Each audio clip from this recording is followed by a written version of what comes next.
दोस्तों, कौन है इमाम मेहदी जिसका मुसलमान शिद्दत के साथ इंतजार कर रहे हैं, और कौन है दज्जाल जिसका यहूदी इंतजार कर रहे हैं, और क्या मस्जिद अक्सा फतेह होगी जब इमाम मेहदी ज़ुहूर फरमाएंगे?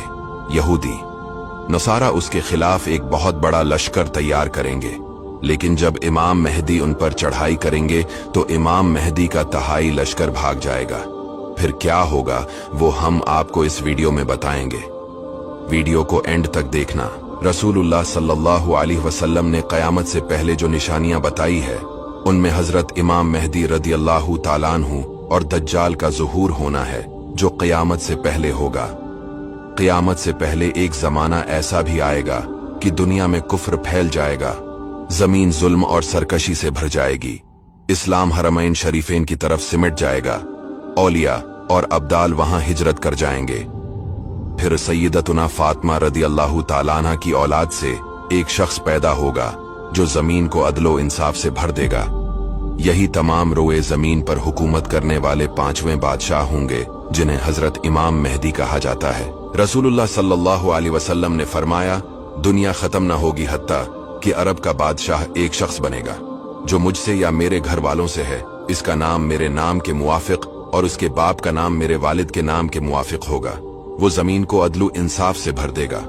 हजरत इमाम मेहदी रदियल्लाहु ताला अन्हु का नाम मोहम्मद होगा और वालिद का नाम अब्दुल्ला होगा, जैसा कि हदीस में इशारा है। इससे ये बात भी साबित हुई कि हजरत इमाम मेहदी अभी पैदा नहीं हुए, बल्कि पैदा होंगे नेज इनके वालिद का नाम अब्दुल्ला होगा।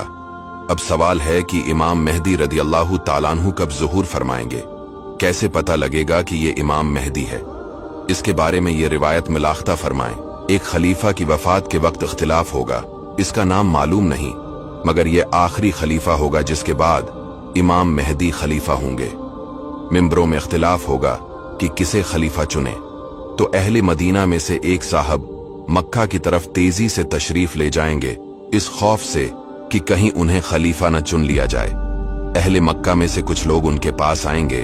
वो लोगों से छिपे हुए मक्का मुकर्रमा के किसी घर में तशरीफ फरमा होंगे, मगर मक्का वाले उनके दरवाजे पर पहुंचकर इनसे गुजारिश करेंगे और उन्हें बाहर लाएंगे और उन्हें अपना खलीफा मानकर इनके हाथ मुबारक पर बियत करेंगे, हालांकि वो साहब उसे नापसंद करते होंगे। ये लोग उनसे मकाम इब्राहिम और हजर अस्वद के दरमियान बियात करेंगे। उस वक्त शाम का बादशाह काफिर होगा। जब इसे इनकी खिलाफत का पता लगेगा तो वो उनसे जंग करने के लिए उनकी तरफ शाम से एक लश्कर भेजेगा, जिसका नाम लश्कर सुफियानी होगा। उस लश्कर को मुक्का और मदीना के दरमियान एक मैदान में धुसा दिया जाएगा। इस लश्कर में सिर्फ एक शख्स बचेगा जो इनकी हलाकत की खबर लोगों तक पहुंचाएगा। जब हजरत इमाम मेहदी की ये करामत लोगों में मशहूर होगी तो उनके पास शाम के अब्दाल और इराक वालों की जमातें आएंगी तो उनके साथ बेअत कर लेंगे। फौज मदीना के अलावा बाकी अरब और यमन के लोग बाक्सरत आपके लश्कर में दाखिल होंगे। इसके बाद सारी दुनिया कफ्रिस्तान हो जाएगी, सिर्फ वही इस्लाम होगा। रमजान शरीफ का महीना होगा, अब्दाली तवाफ काबा में मसरूफ होंगे और इमाम मेहदी भी वहां होंगे। औलिया उन्हें पहचानेंगे और उनके हाथ पर बेअत करेंगे। इसी वक्त गैब से एक आवाज आएगी, ये अल्लाह का खलीफा मेहदी है, इसकी बात सुनो और इसका हुक्म मानो। तमाम लोग उनके हाथ पर बीत करेंगे। वहां से सबको अपने हमराह लेकर मुल्क शाम तशरीफ ले जाएंगे। अफवाज इस्लाम की खबर सुनकर नुसारा भी ममालिक रोम वगैरह से लश्कर जरार लेकर शाम में जमा हो जाएंगे। लश्कर कुफार में 80 झंडे होंगे और हर झंडे तले 12,000 सवार होंगे। इमाम मेहदी रदियल्लाहु ताला अन्हु मक्का से ज़ियारत मदीना जाएंगे और वहां से मुल्क शाम पहुंचेंगे। हलब या दिमश्क के नवाह में लश्कर कुफार से मुकाबला होगा। हजरत इमाम के लश्कर का तहाई हिस्सा भाग जाएगा, जिनकी मौत कुफ्र पर होगी, और एक तहाई शहादत से मुशर्रिफ होगा और बाकी तहाई फतह पाएगा। दूसरे रोज इमाम मौसूफ नसारा के मुकाबला के लिए निकलेंगे। मुसलमानों की एक जमायत अहद करेगी कि बगैर फतह पाए या शहीद हुए मैदान से वापस न आएंगे। ये सब के सब शहीद हो जाएंगे। अगले रोज फिर एक जमात यही अहद करेगी और जामे शहादत नोश करेगी। इसी तरह तीसरे दिन भी वक़ू में आएगा। चौथे रोज बकिया अहले इस्लाम कफ्फार पर फतह पाएंगे, मगर उससे किसी को खुशी न होगी, क्योंकि इस लड़ाई में बहुत से खानदान ऐसे होंगे जिनमें फीसदी एक बचा होगा। इसके बाद इमाम मौसूफ नज़्म नसक में मशगूल होंगे और दुनिया को अदल इंसाफ से भर देंगे। फिर एक सख्त लड़ाई के बाद कुस्तंतनिया फतह होगा। हजरत इमाम मेहदी रदी अल्लाह ताला अन्हु 7 या 9 साल हुकूमत फरमाएंगे, जैसा कि अबू साद खुदरी रदी अल्लाह ताला अन्हु रिवायत करते हैं कि इमाम मेहदी 7 या 9 साल हुकूमत करेंगे, लोगों को इनके नबी सल्लल्लाहु अलैहि वसल्लम की सुन्नत पर चलाएंगे और इस्लाम मुकम्मल तौर पर जमीन में मुस्तहकम हो जाएगा।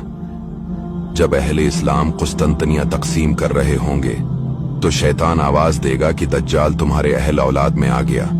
ये सुनते ही गनाइम छोड़कर दज्जाल की तरफ मुतवज्जा होंगे और 10 सवार बतौर खबर लाने के लिए भेजेंगे। इनकी निस्बत हुजूर पाक अलैहिस्सलाम ने फरमाया कि मैं इनके नाम, इनके बापों के नाम, इनके घोड़े के रंग पहचानता हूं और वो इस वक्त जमीन पर बेहतरीन सवारों में से होंगे। ये अफवाह गलत साबित होगी। लश्कर इस्लाम जब कुस्तंतनिया से रवाना होकर शाम पहुंचेगा तो जंग अजीम से 7वें साल शाम और इराक के दरमियान एक रास्ते से दज्जाल जाहिर होगा। इसके ज़ुहूर से पहले 2 साल कहत रहेगा। तीसरे साल दौरान कहत ही में इसका ज़ुहूर होगा। दज्जाल की एक आंख और एक अब्रो बिल्कुल ना होगी, बल्कि वो जगह हमवार होगी। वो एक बड़े गधे पर सवार होगा और इसकी पेशानी के दरमियान काफिर लिखा होगा, जिसे सिर्फ अहले ईमान पढ़ लेंगे। वो रुए जमीन पर फिरेगा और लोगों को अपनी उलूहियत की दावत देगा और वो इसी गरज के लिए अपने सराया मुख्तलिफ अतराफ में भेजेगा। उसके साथ एक बाग होगा जिसे वो जन्नत कहेगा और एक आग होगी जिसे दोज़ख बताएगा। मुआफिकीन को वो अपनी बहशत में और मुखालिफीन को अपनी दोज़ख में डालेगा, मगर हकीकत में वो बहशत दोज़ख की खासियत रखती होगी और दोज़ख बाग बहशत के मानंद होगी। उसके पास इशियाए खुर्दनी का बड़ा जखीरा होगा, उसमें से जिसे चाहे देगा। लोगों की आजमाइश के लिए उससे खारिक आदत उमूर जाहिर होंगे। जो लोग उस पर ईमान लाएंगे उनके लिए आसमान को हुक्म देगा तो मीना बरसने लग जाएगा, जमीन को हुक्म देगा तो घास और ज़राअत बकसरत उगाएगी। बैज़ आदमियों से कहेगा कि मैं तुम्हारे मुर्दा माँ बाप को जिंदा कर देता हूँ अगर तुम मेरी खुदाई पर ईमान लाओ। फिर वो शैतानों को हुक्म देगा कि जमीन में से उनके माँ बाप के हम शक्ल होकर निकालो। चनांचा वो ऐसा ही करेंगे। इसी तरह इसके लश्करी एक मोमिन को पेश करेंगे। वो देखते ही कह देगा कि लोगों, ये तो दज्जाल है जिसका जिक्र रसूल अल्लाह सल्लल्लाहु अलैहि वसल्लम ने कर दिया है। ये सुनकर दज्जाल हुक्म देगा कि उसको लिटाकर उसका सर तोड़ दो। ऐसा ही किया जाएगा। फिर दज्जाल इससे पूछेगा, क्या तुम मुझ पर ईमान नहीं लाता? मोमिन जवाब देगा कि तो झूठा है। फिर दज्जाल के हुक्म से सिर से पांव तक उसके 2 टुकड़े किए जाएंगे। अलगरज दज्जाल मुख्तलिफ मकामात पर जाएगा, फिरता फिरता सरहद यमन पहुंच जाएगा। वहां से मक्का का कस्द करेगा, मगर फरिश्तों की मुहाफिजत इसमें दाखिल ना हो सकेगा। फिर मदीना में पहुंचेगा। इस वक्त मदीना के साथ दरवाजे पर 2 फरिश्ते मुहाफिज होंगे, इसलिए शहर के अंदर दाखिल ना हो सकेगा। यहां से वो लोगों को गमराह करता हुआ शाम की तरफ रवाना होगा।